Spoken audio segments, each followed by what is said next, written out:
You could hear the flapping of the wings. It was fantastic. Oh, yeah. Like a vortex.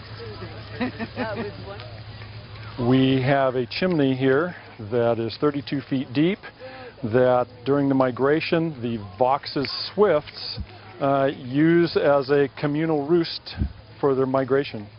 They'll start gathering in this area depending on how many birds there are, but 45 minutes to 15 minutes before sundown.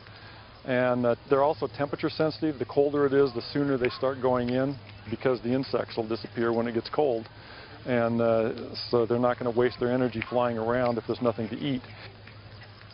The sky would stick with them, and then we don't know what the signal is, but somebody decides it's time to go in, and they just all start following.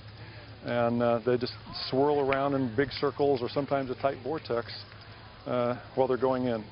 Circle around. It's almost like, it reminded me of a ride that you see at the fair, where the people get on the swings and they swing out and they just go around and around. Anyway, I was enthralled. It was great. Yeah.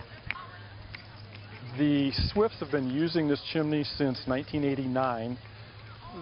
The birds generally show up in mid-August, but this year they're 2 or 3 weeks later than normal. They're usually here for 2 to 3 weeks, sometimes 4 weeks. The peak has varied from 300 birds was the peak in 2005 to about 18 or 19,000 in 2008.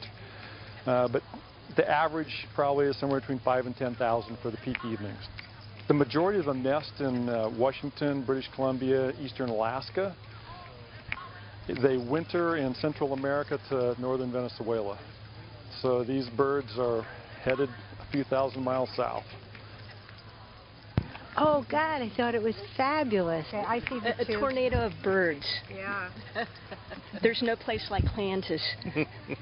Kansas and Healdsburg. I see all the moons. That's